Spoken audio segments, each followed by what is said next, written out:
musicians of all genres met last night at the Cava Java Cafe to save a beloved mixed media open mic from being taken over by comedians, according to multiple relieved sources. Just one or two is fine. I don't hate comedy, and sometimes it's a good thing, to mix things up, but sign up is at 6:30. I come straight from work, and by the time I get there, 17 of them have been there and have already filled up the list. That's a report from the Hard Times, the most credible news source on the web. I've got Michael Cohen here. He's a comedian. He has been spoiling open mics for years. And we've got a huge panel here that will be discussing this issue a little bit later. We're going to bring in Chris from Redfish Bowl. We've got Nathan and Holly of Standard Broadcast. We have Michael, and everybody will be fighting over this issue. We're going to get everybody worked up, and we're going to iron this out. We've got people from all across the open mic spread, and we will see where people come down on this issue, and it'll be heated. It'll be intense, but that's the way we like it here on the River's Edge. Lots of stuff going on today on today's program. We do have Chris here. He's going to be talking to us about the Rhythm and Brews Festival, which we are sponsoring here at the River's Edge. Very excited to sponsor that. I was actually at Rivertown last night having a drink in preparation for the event, which is going to be really awesome. Lots of bands, art, and beer, of course. One thing that I really was thrilled about when I went to Rivertown yesterday, and that is that they already have the Oktoberfest on draft. And I always get mixed feelings when Oktoberfest comes out. I was thrilled because I love Oktoberfest beer, but that also means the demise of summer, which is the only season that matters. I am Brian Crawford. This is the River's Edge Radio Network, Pittsburgh's voice for local music, broadcasting out of Mr. Small's Theater. Here, we're actually in the back of the building. You have to climb up this giant hill, so if you make it on this show, you really, really want to be here because you're risking cardiac arrest. Michael, you're here. Today is the day of the lunar eclipse. It's true. I could be anywhere right now, but I'm here with you. That's right. Well, the lunar eclipse isn't until 2, so... But, I don't know. Are you excited about the lunar eclipse? If I was going to be somewhere cooler, I would be. I couldn't get to either of the places where it's going to be a full apocalyptic blackout. Well, they say there's going to be another one coming soon. 2024. That's yeah, that's but, not even that long. But apparently it's going to be coming... I don't even know how this is possible, but apparently it's going to be climbing from Texas up to the northeast. And it's going to pass right over Pittsburgh, I've heard. So that's what I mean. This year, this lunar eclipse sucks. The next one is going to be good. But they say you have to have the special glasses. Yeah, no, my friend who was telling me about the one in 2024, she was like, yeah, so basically I just have to live 6 or 7 years. And I was like, yeah, I think by then, probably the camps we're in are just going to be tall barbed wire fences with no covering. So if we can just petition the guards to turn the floodlights off for a little while, probably get a really nice view. There you go. So, I went out to get glasses last night. I couldn't find them. Yeah, I've heard they're totally sold out. Yeah. You have to make one out of a cereal box or something. Yeah, I'm not going to do that. Not me neither. No. So, it's going to be cool, though. I'm excited. I wonder, I guess if I, did, the whole cell phone thing, I'm taking a selfie, I could see it that way, right? Is that true? I would imagine. That's a good idea. That's what I thought. Then I could look at it without actually staring at it. But why is it worse? Maybe you can answer this question. Why is it worse to look at the eclipse than it is just the regular sun? Oh, I don't think it is. I'm pretty sure you're never supposed to stare at the sun. I think that is the problem. Okay, so you just... Because I've done it multiple times. I've stared at the sun multiple times, and I have, sniper vision. I do this every day. I do. I always stare directly into the sun, and I've never had a problem. Well, and also I think it's the prolonged, right? If the eclipse is 2 minutes and 45 seconds in some places, that is a really long time to just glare into the sun. Sure, but it's not like the real sun. The moon is there. So we had a story. We told a story the other day. Now tell me if this would be cool. We were talking about the eclipse yesterday. No, not yesterday, Saturday, when I had Jay and Howie in studio. And I don't know if you heard the news. We told it here on this story. There was a samurai sword attack in Taiwan. And we kind of it evolved into this story, a story that we had said would be really cool if it happened today, where you would get like a fat yinzer who traveled to Japan to learn samurai wrestling, like not samurai wrestling, sumo wrestling, learned to use a samurai sword, and then came back and like went to battle with like, I don't know, somebody in Harrisburg during the solar eclipse or lunar eclipse. Is it solar or is it lunar eclipse? Which one's being eclipsed? Nope. No. Yes. Yes. Is the answer. So it is. You don't know which one's being eclipsed. Do you want me to Google that real quick? Yeah, Google that real quick. Okay. Which is being eclipsed? That's the question. I have no idea. I just know something's happening where the sun is getting completely blacked out, and apparently this is like something throughout time. Everybody has come up with their own little stories about. Apparently, like one culture believed a dragon ate the sun and then barfed it back up. And that was like, that's how the eclipse happened in that culture. So first of all, it is a solar eclipse. It's a solar eclipse because the sun is being eclipsed by the moon. And now I'm going to look up and tell you what the... Well, but when does the moon ever get eclipsed? That was my question. I'm like, that doesn't make any sense. I'm going to figure this one out. Hold on. All right, he's on the case. I'm on it. So we're going to take a quick break because I got to get this. We've got a group who's going to be coming on. It's Easter Island. They're going to be calling in. They're performing at Black Forge Coffee on Wednesday, 6:30 to 9:30 p.m. is the show.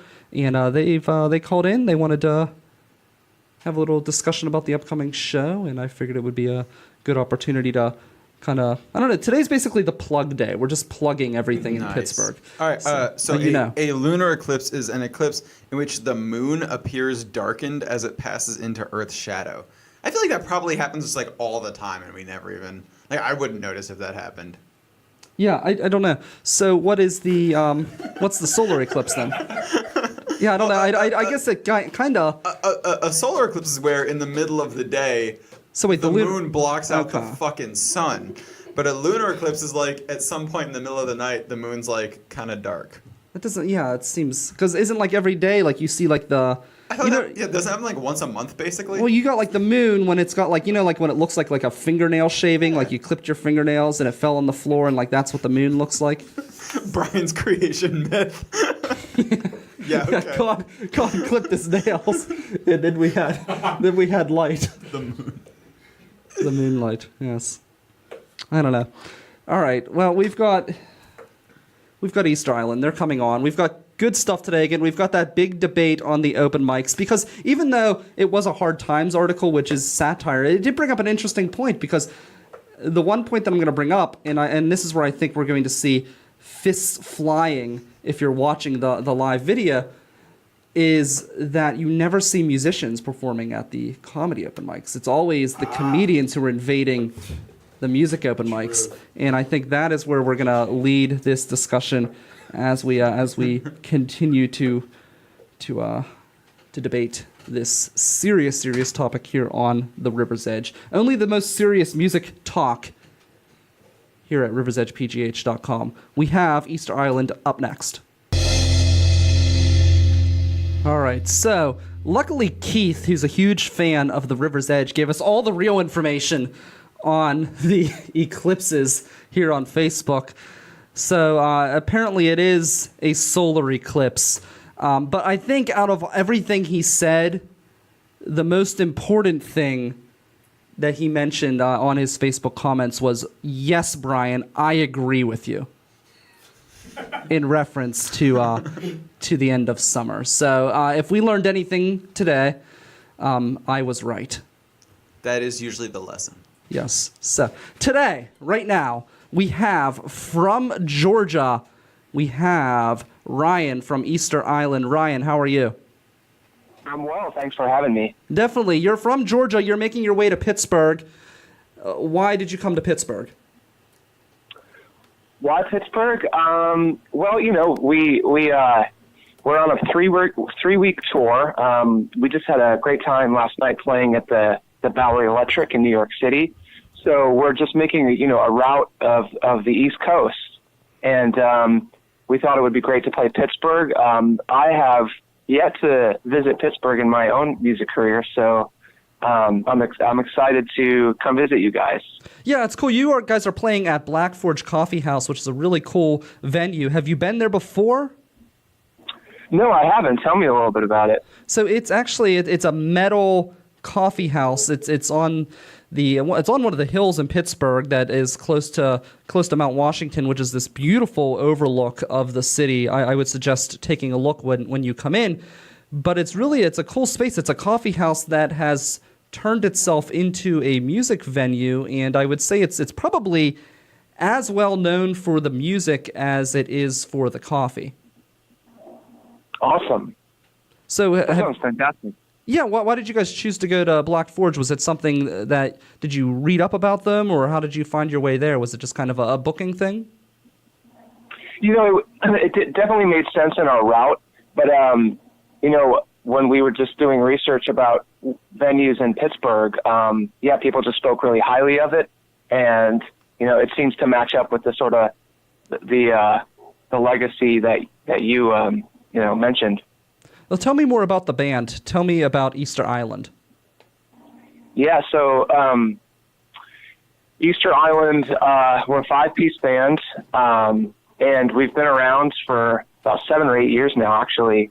And we're just now kind of at the tail end of finishing our second full length.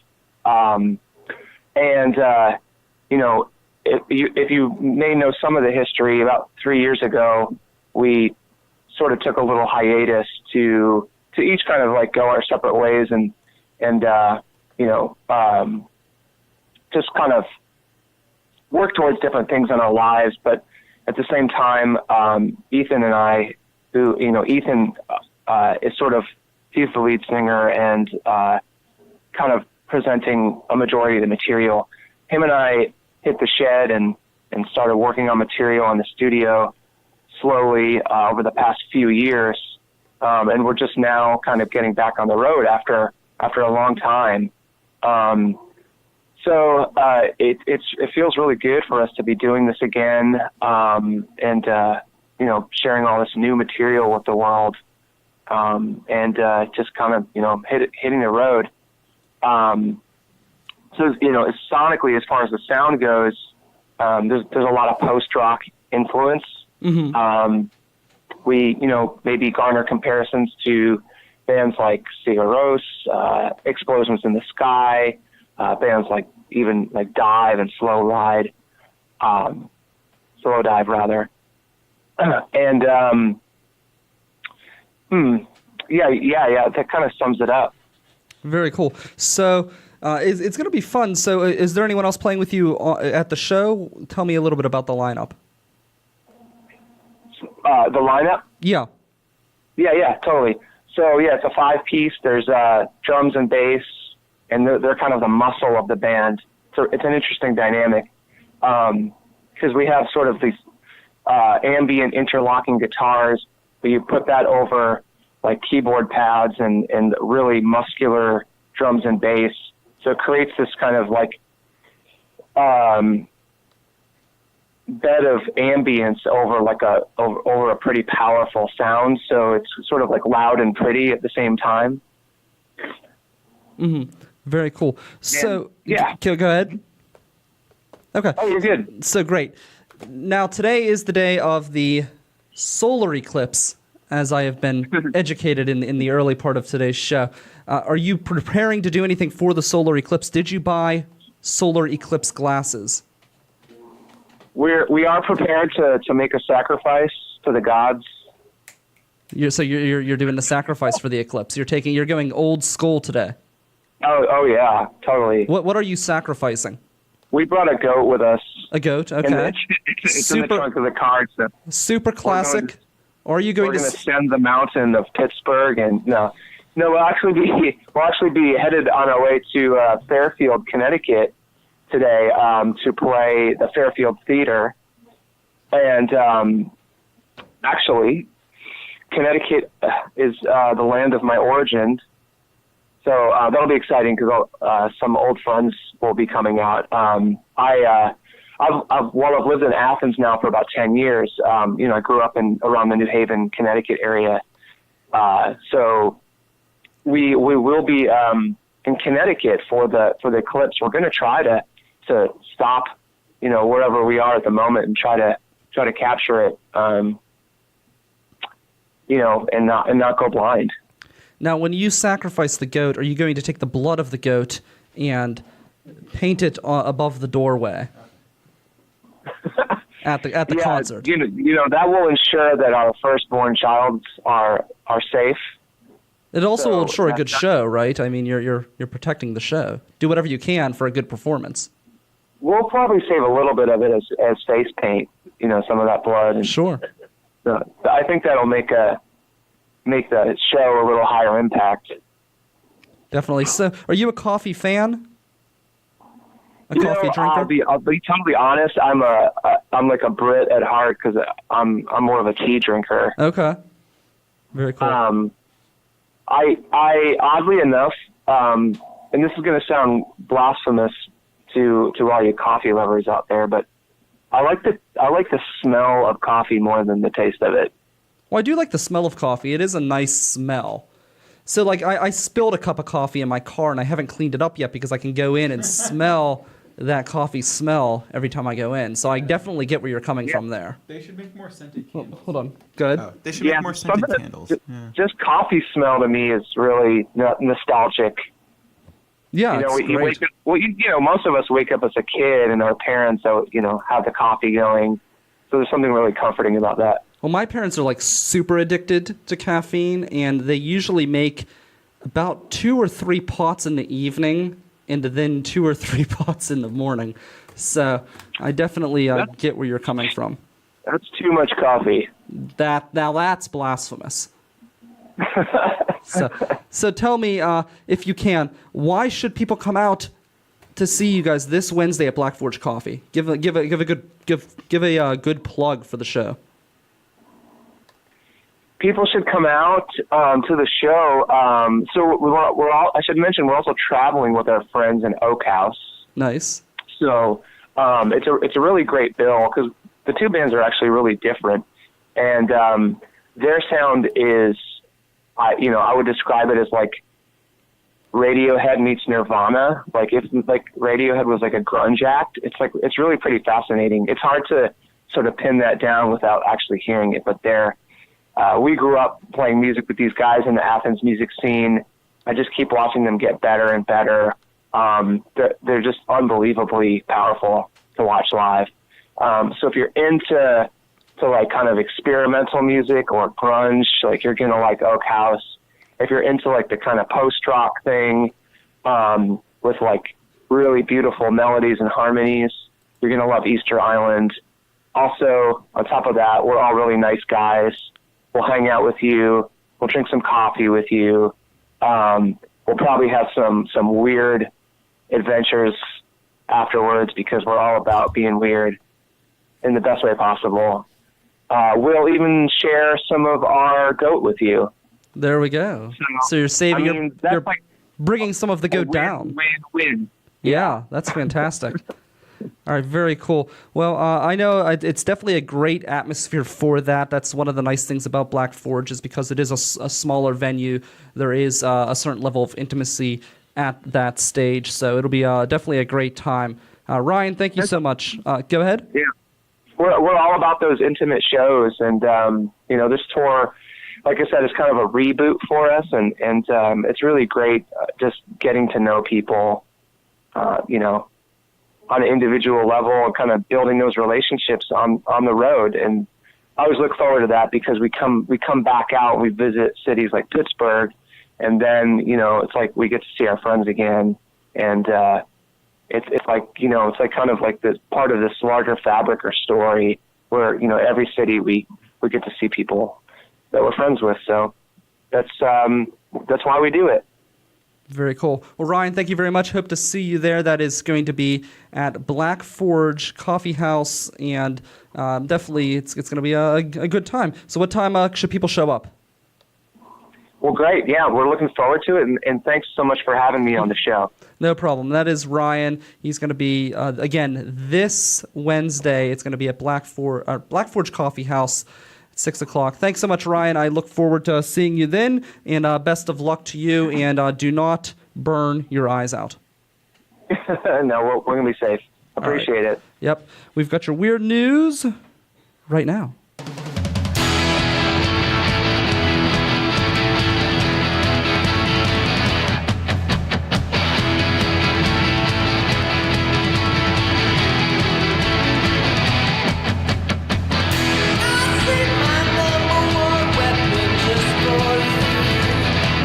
We are Pittsburgh's #1 weapon, fighting the Mon Monster each and every week.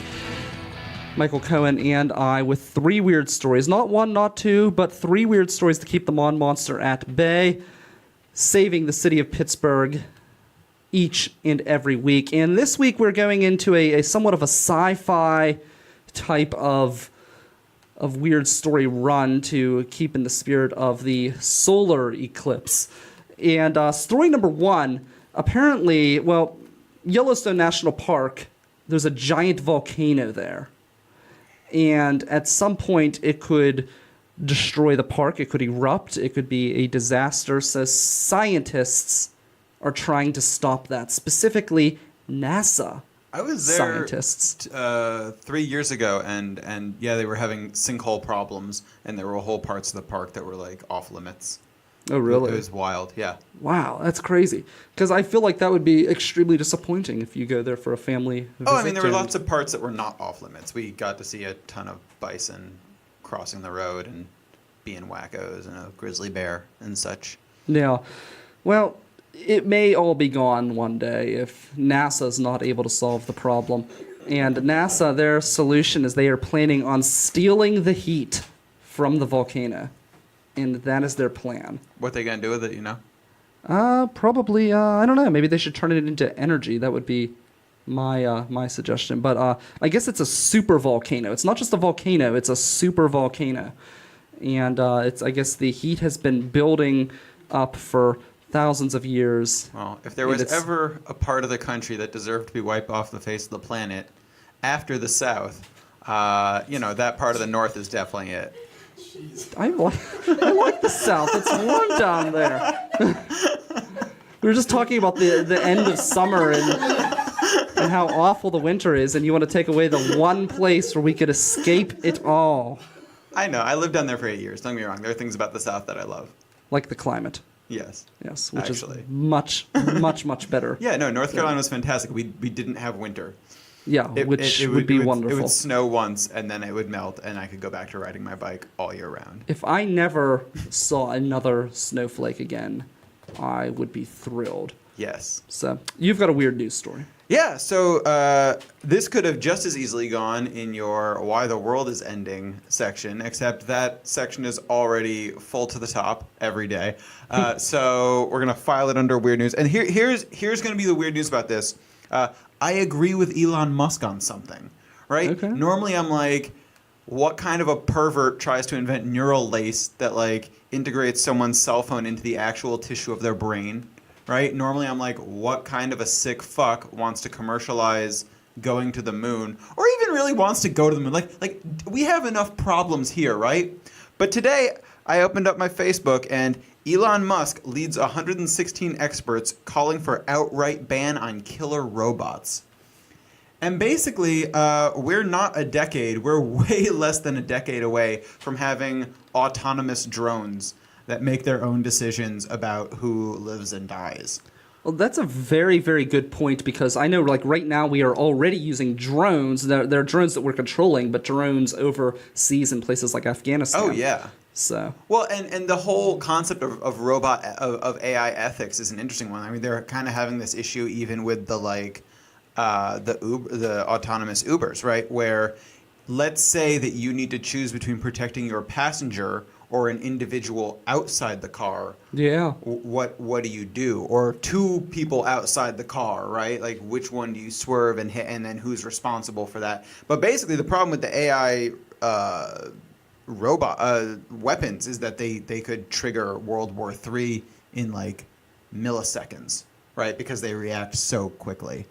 And then also, once you can literally go to war with no casualties on your own side, maybe you go into a lot more wars. But you have to admit it would be really cool if, like, I don't know, say China developed, like, mech weapons, and we had mech weapons, and the two mech weapons fought each other, and you could see a war without a single person dying, and then nobody loses the war because they each have obscene amount of cash that they're just funneling into these mech wars. And maybe they could fight, like, in front of the solar eclipse.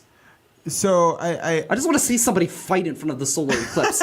That's really the moral of could be of the robots, last people. I don't few really days. care. Yeah. No, I mean, and again, I think yes, two countries with mech weapons could do that. The only problem being, where do you fight where there are no casualties? Right. I think with in that space. All right. Like, that's what I mean. Like, in front of the Yeah. moon, you see, like, two, like, Gundams, like, duking it out. I don't think anyone's wasting resources to go up to space, Brian. I think they'll probably fight them in Pittsburgh. We've already wasted resources to go up into I space. know, and Elon Musk wants to waste more. But like, I hear you. But not to send our weapons up there to fight each other. Right? I think probably they'll wind up fighting it out in like Flint and Mongolia or whatever. You know what I mean? I think it would be better in space. I think we'd definitely be better in space. Don't get me wrong. I mean, if we lived in any kind of a democracy, we could vote to have our autonomous robots fight in space. And that's really how you know that this system has gone off the rails, is the fact that we can't make that happen, you and me. Yeah, and I think, so here's like a big question, because I feel like that would be the resurgence of Japan's military as well, because they've been dabbling in mech weapons forever. But there was a recent story that came out, I think last year sometime, where the United States actually defeated Japan in like a giant robot something. Did you hear that story? No? No, I was totally out of the loop on that one. So, yeah, I figured you would have been right there with the Elon Musk story. But, all right. So, last story here for the weird news. And this has to do with the eclipse, the solar eclipse. A Christian radio host. Yes, Brian Fisher. He is saying, according to the Huffington Post, that the eclipse is a sign of the work of Satan. It says centuries ago, celestial events such as eclipses evoked deep superstition, and they still do for some people, as Christian radio host claimed on the Monday's total eclipse of the sun may be a message from God. Brian Fisher, host of Christian radio show Focal Point, posted on Facebook that the Bible states the sun and moon serve as signs. Then he attempted to interpret those signs like a fortune teller, stating this is a metaphor or a sign of the work of the Prince of Darkness in obscuring the light of God's truth. He wrote, adding, Satan and those who unwittingly serve as his accomplices by resisting the public acknowledgement of God and seeking to repress the expression of the Christian faith in our land and bringing on us a dark night of the national soul. I love how that dude thinks that the moon temporarily blocking out the sun is the work of Satan, but not Facebook. Yeah, that's fantastic. Turned to Facebook, right? This like the global surveillance apparatus, whose like server warehouses, each are like a football field and suck the energy of 40 small towns around them. But the moon passing in front of the sun is the devil. Yeah, the guy is crazy, and I feel like if there's any organization out there that is safe and isn't being persecuted in this country, it's the Christian. I mean, he's got a Christian radio show, which means it's been sanctioned by the FCC. You've got mega churches, tele-churches, everything else, everywhere. Yeah. I don't know. So, maybe he just needs to sacrifice a goat. Yeah, bro. And spread the blood over his doorway. Just kill a goat, bro. Chill out. Safe. I would be like, I think that's something we should do in Pittsburgh for this eclipse. Sacrifice not the pigeons, the geese. If we sacrifice the geese Spread geese blood. Sacrifice a yuppie. We've like just pick a random Google employee and drag them out of the office and set them up King Kong style, you know. But I don't have to walk over the poop of Google employees along the North Shore. No, you have to walk over the financial poop of them in East Liberty. I don't go to East Liberty, so I don't have to deal with that. But I do walk. Yeah, I do walk along the North Shore though, and it's really it's a crisis I've talked about before, the poop problem on the north side. But no, okay, well maybe we can just arrange that epic battle in the darkness of the solar eclipse today between the yuppies and the geese. Sick. Who would win that battle? Everyone else. Everyone else, yeah. There we go. So we did bring up today, we started today's show off with a story that came from the hard times, and we have Chris, Nathan, and Holly all here in studio. Well, first we'll bring in Chris. Chris, how are you today? This is Chris. You are in many different ventures, and you are in two ventures that will be, you're all over. You are with Redfish Bowl, and then also Decaffeinated Grapefruit, who is performing at the Rhythm and Brews Festival, which is going to be this Saturday at the Tall Trees Amphitheater in Monroeville. So say hi to everybody. Hello. Hi. So I'm excited. So where do you stand on this? You also run an open mic, correct? Or you're involved in running it at Pints and Pen. So yeah. Pretty much we just give it to somebody every Monday who's in a band or comedian or whatever. So we just let them run it. So it's very. And there's one tonight. There. Yeah, there's one tonight. So do you guys welcome comedians, or are they blacklisted from the open mic? Well, like it's interesting because our first comedy open mic is next Monday. But do you welcome them at the? A comedian. Okay. Which comedian? Izzy. Nice. Well, tonight, if Michael Cohen tried to come in and do some comedy, would you welcome him, or would you show him the door? I don't know. You don't know. So you're very. So we leave it like it is what it is. If people are gonna come, like comedians or whoever, and like troll an open mic, and everyone comes in and signs up 30 people in a row. It's an open mic. I can't help that. All right, Nathan, Holly, you guys are the featured act tonight at the Funhouse for the Acoustic Cafe. Yeah, we are one of them. Yeah, and I think it's Josh. Let me pull it up real quick. The other guy. If you guys, it doesn't matter. If you guys are, Josh Verbanitz is hosting, if that's who you're looking for, of meeting of important people. Yeah.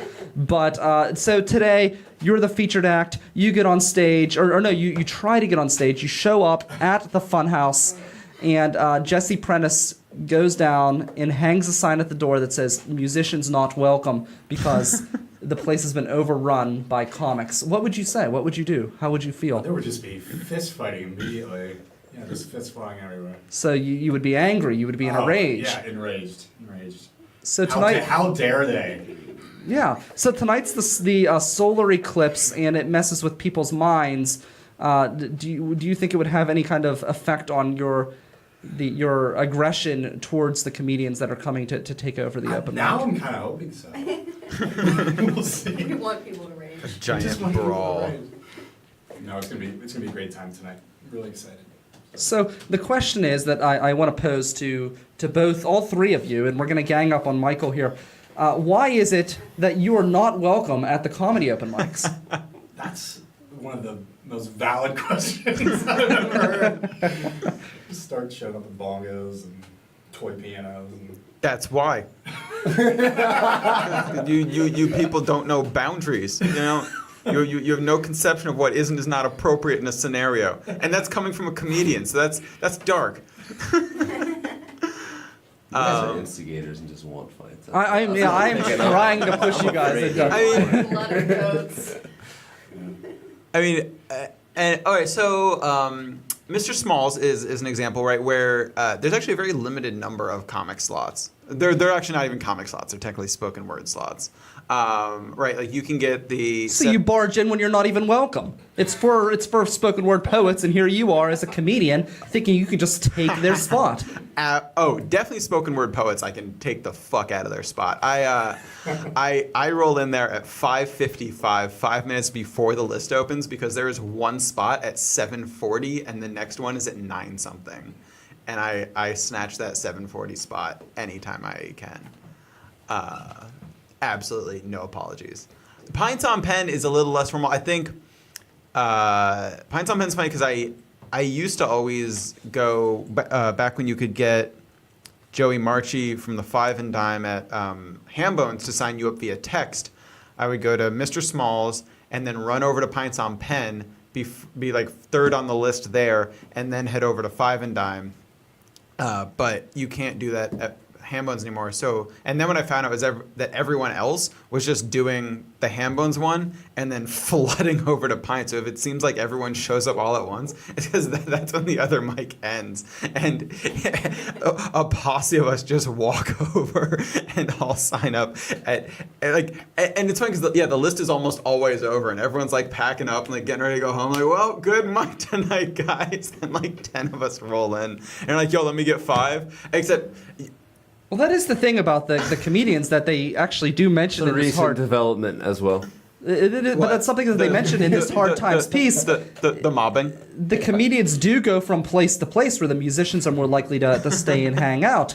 So it's like you come in like, I don't know, like kamikaze comedians. Like you own the place. Yeah, you come in like you own the place. A simple word is takers. Yes, You're a taker. You're a taker. So how do you defend yourself? Are we getting all Ishmael on this with the Taker Society and the Lever Society, and you guys are? Well, now you're going to try to label it. You're trying to take labels too. That was a great diversion. I had no idea what I was talking about. That's all. There's this book Ishmael where like a ape talks to a dude about agriculture and industrial civilization. It's a fine book. Anyway, point is, it's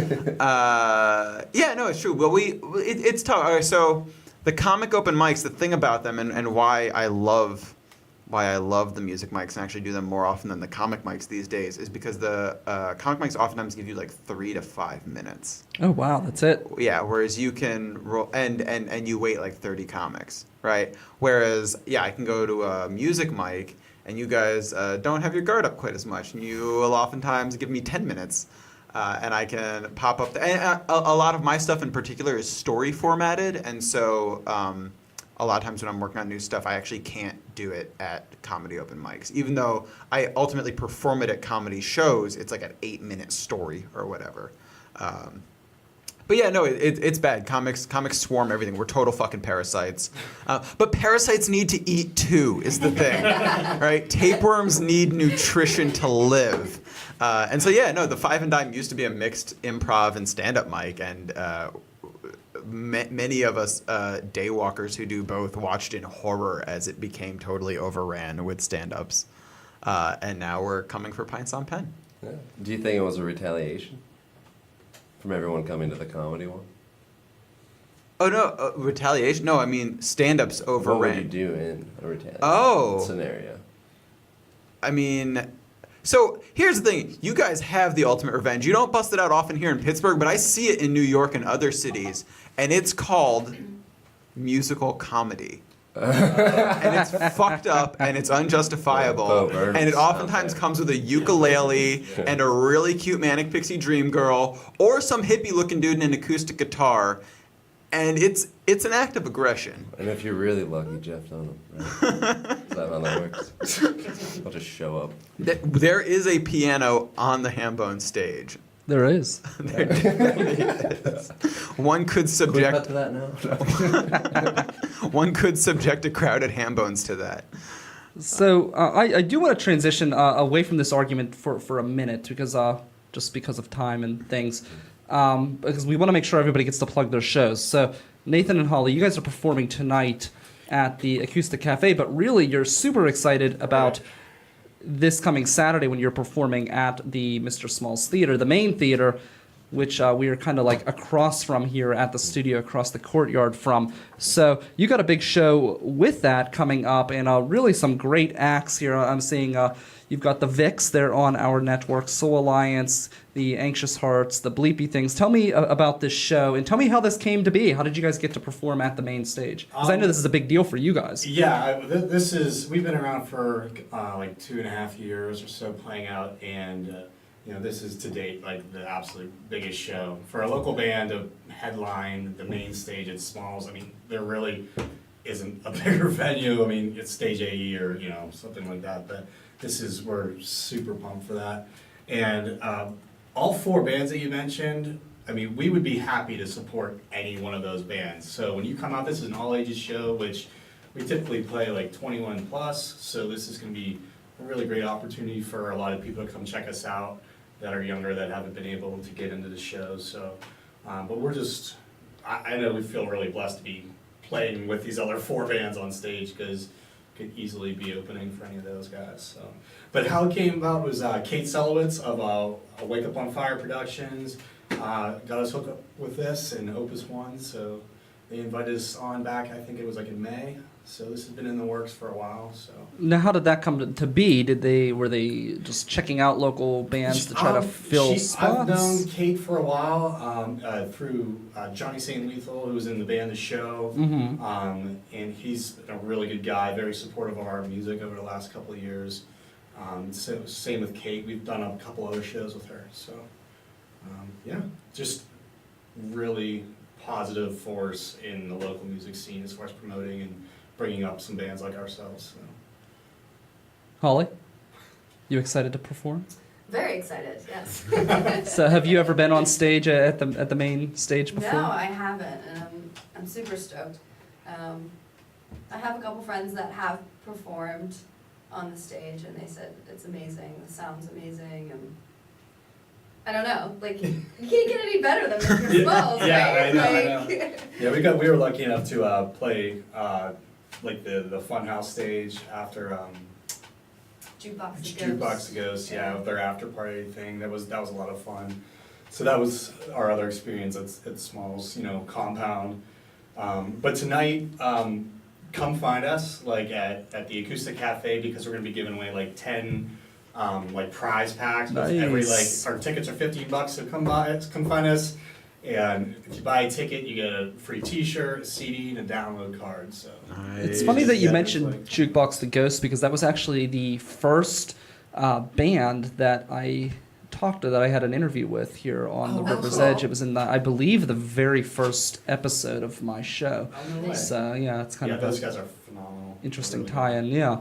So very cool. Well, definitely check that out. And then also before you come to that show, we do have the Rhythm and Brews Fest. We have Chris here, and we've got the big logo behind us. I'm very, very excited about this show, and I'm very excited to be a part of this. We were one of the sponsors for the event, and it's going to be really cool. As I said, I was just at Rivertown last night, so there's several of them. One of the things I love about Rivertown is not only do they have good beer, but also they're very consistent in their hours. You can go to no, I'm serious. Like you can go to Rivertown, and you always know when the kitchen is going to be open for. You always know that they're going to be through all the shops. Yeah, just like all of the restaurants. Like they say they're open until 2 a.m. They're actually open until 2 a.m. It's not a hey, we're open till 2 a.m. and you roll the dice and you swing in at midnight and they're already closed. It's like there could be no one at the bar and they're just going to sit there and wait for you to come in until 2 a.m. How do you feel about walking into that scenario? You walk in and no one's there, then they're just gazing you down, then you're obligated to buy something, yeah. Well, that's actually what kind of happened to me last night. They had people there. There were people, but I sat down, I got a drink, and I was supposed to meet someone, and they completely bailed. But they had the Oktoberfest on draft, so I was able to drink the Oktoberfest some time beer. travel there. Hey, your friend's not here. October. Yeah. So that's right. Jumped a month ahead. Actually, Oktoberfest though is technically September. Yeah, that's one thing. Yeah, it's weird. I don't know why Oktoberfest. Probably because they were drunk from the Oktoberfest beer, so they put Oktoberfest in September. Yeah. So how did this is the third year for this festival. Has Red Fishbowl always been involved in putting this together? No, this is actually our first year being involved. We ran into Christian, who owns Rivertown. He's a great guy. He came out to the Wilkins Block Party, which is like a huge outside festival. We work with Found Sound on in Memphis Hill. It's like their annual thing. There's a ton of food trucks, and then they wanted us like, hey, add artists, this, that, the other. So we did that. Christian was kind enough to donate some beer. He came down. He's like, I definitely want this culture to be part of our Rhythm and Brews thing. Let's set it up. So we're setting it up.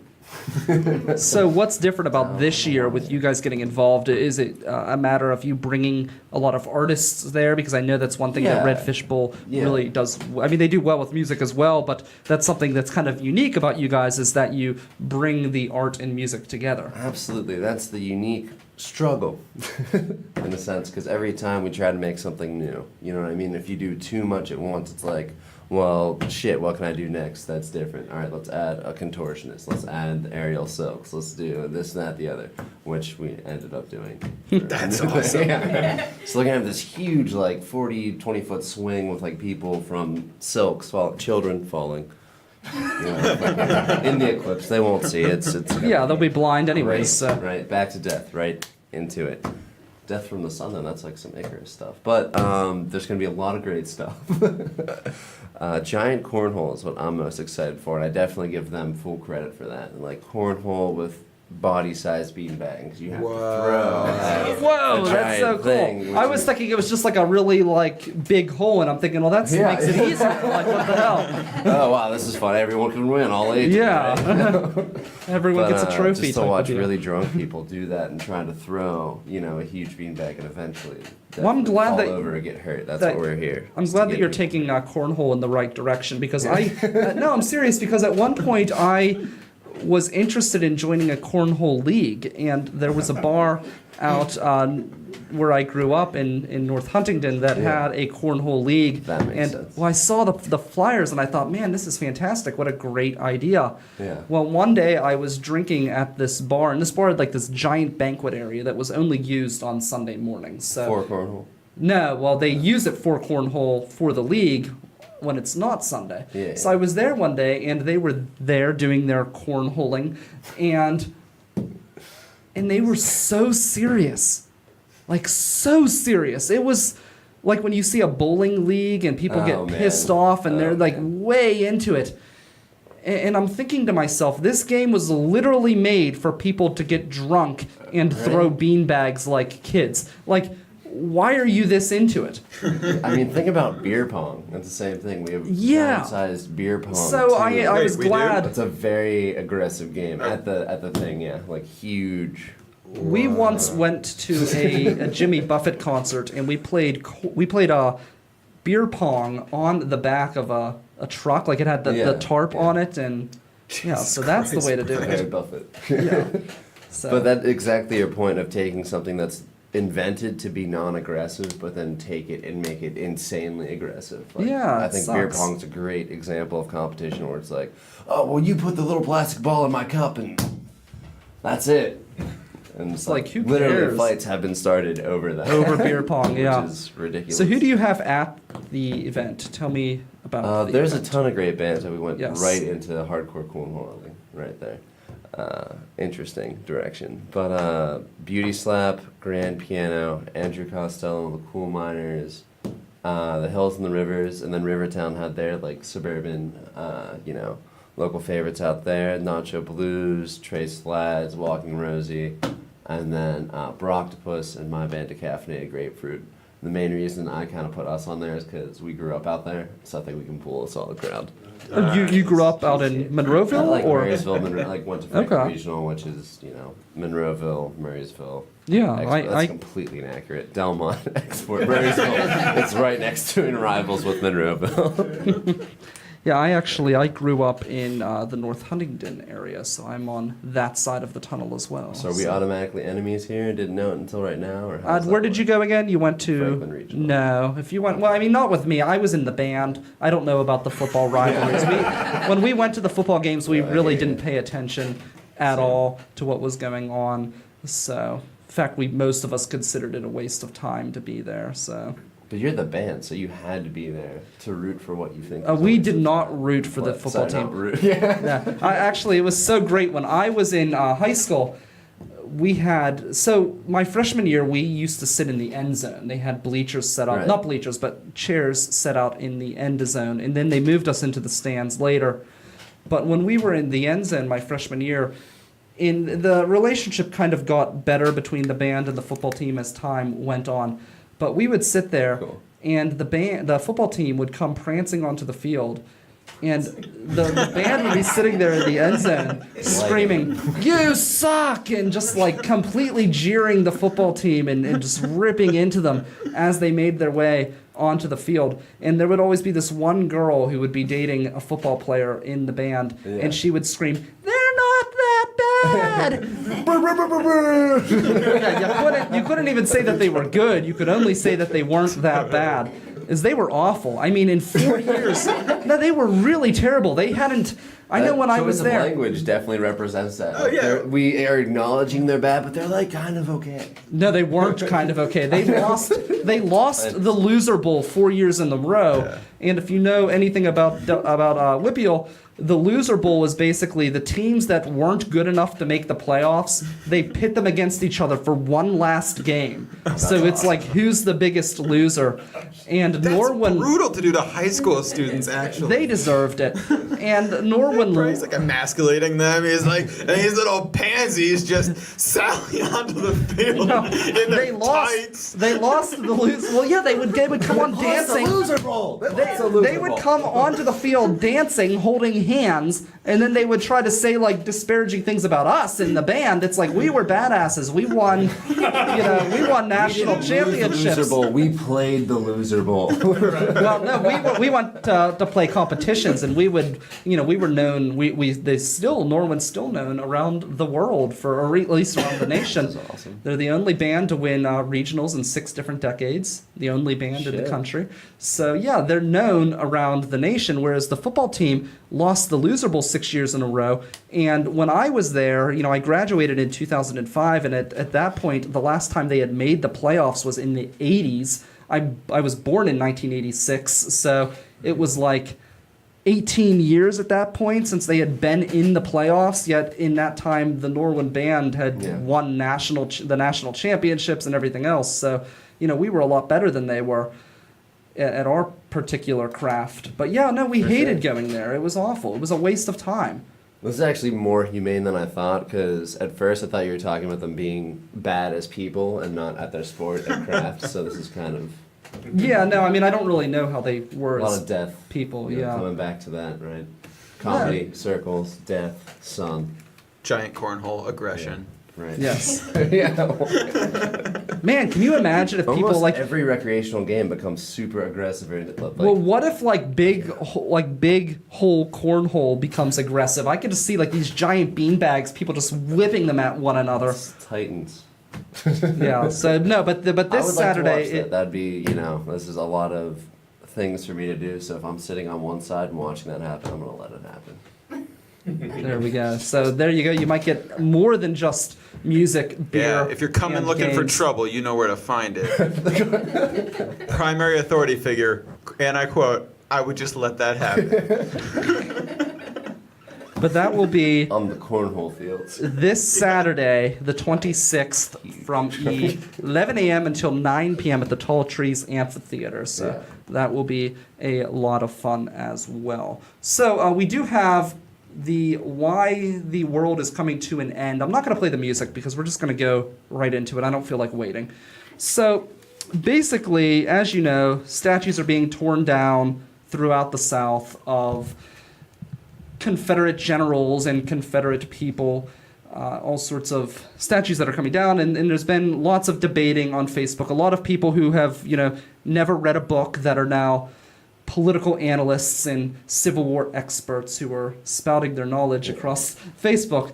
And I've seen extreme misinformation on both sides of this debate of the professors who are out there. One of the big myths that I saw the other day in an article. Well, first off, it's still in the news and it keeps coming up. And recently there was a vendor at the Westmoreland County Fair which had Confederate flags that they were selling at this spot. So of course now everybody's on a boycott spree. People who weren't going to go to the Westmoreland County Fair anyways are now boycotting still not going. the Westmoreland County Fair. Let's be real. If you were going to go to the Westmoreland County Fair, the Confederate flag is not going to... No, I'm just kidding. That's a terrible thing to say about people. Go on. Sorry. No, I mean, Westmoreland County Fair is a nice fair. And the thing is with you, but people are always on a boycott spree. And I'm sure the Westmoreland County Fair didn't vet its vendors and ask them if they're going to be selling Confederate flags and only picked the Confederate flag-selling vendors to be on display. But everyone's boycotting. And one of the things that I saw, so there was a fight that emerged on Facebook on the Westmoreland County Fair event page. And the event said, or the fight was basically, the one guy said that there were more slaves in the North during the Civil War than anywhere in the South, which is just completely inaccurate. Prior to the Civil War, the North was moving away from slavery and they had free states. That was one of the big reasons why the Civil War happened, was because there were free states and then there were slave states, and they each had their own representation in Congress, and the North wanted to stop the expansion of free states as more states entered the Union. And the reason why the North didn't have slavery was somewhat of a moral thing, not among everybody in the North, but also an economic thing. They were becoming industrialized. The South was not. So they didn't require slavery to operate their economy. They had discovered wage slavery. Yes, exactly. They found their own You right. actually don't need to maintain your property if it goes home every night, is responsible for feeding itself, and then if it starves to death, you just replace it, as opposed to trying to actually keep someone healthy enough to do it. Yeah. Don't get me wrong. I'll take it over actual slavery any day, But somebody actually made the claim that there were more slaves in the North, which it makes absolutely no sense. Let's see. Oh, the other thing is that people, that was one of the big things that's going on Facebook, is how we in the North fought against slavery. There's this idea that the North is the shining star in the world, and how, it's just a bunch of monks who have taken, put down the cross and taken up arms to fight the evils of slavery.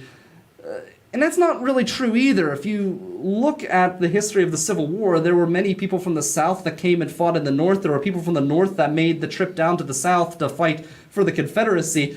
It wasn't like everyone in the North was anti-slavery and everyone in the South was pro-slavery. Or even that the North would have gone to war to stop slavery. They were basically like, hey, this is the direction it's heading in. The South was like, well, we're going to secede. And the North was like, well, you can't secede. Exactly. And the whole thing with the North not having to have slaves, I mean, also that's very similar to the way that we kind of have things set up economically now, where, in theory at least, the U.S. doesn't have slaves.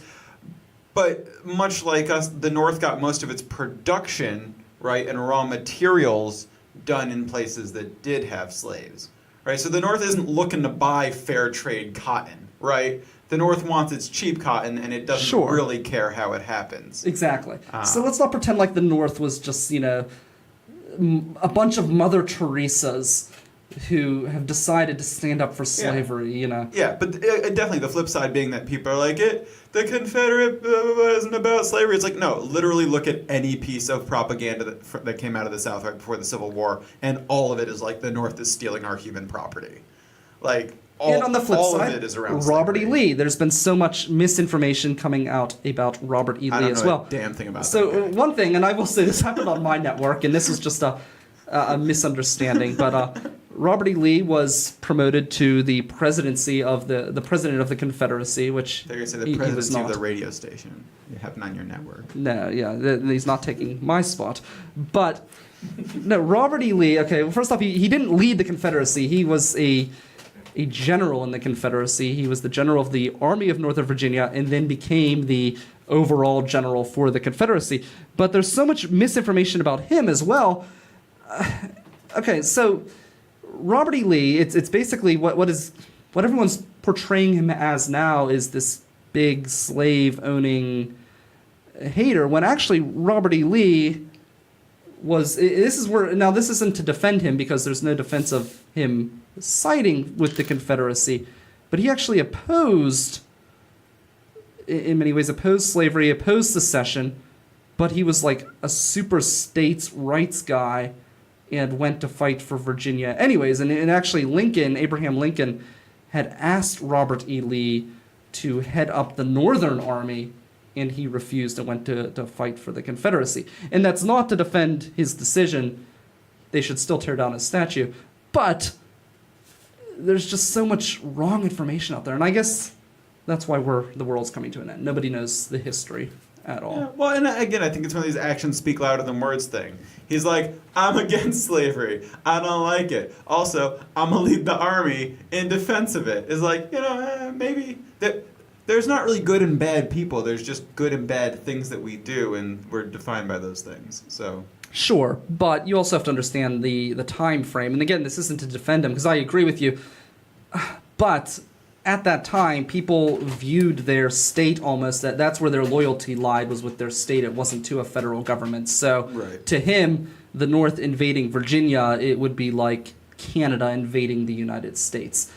It's a different type of mindset. We don't think in those terms in today's world. We think of ourselves as one connected country. But at that time, even in the North, people were very loyal to their actual state. If you go to Gettysburg, for example, and look at any monument, all of the military monuments were divided by state. You had the Pennsylvania, monument for the Pennsylvania soldiers. You had a monument for the New York soldiers. You have a monument for the Delaware soldiers. You didn't have a monument for just soldiers.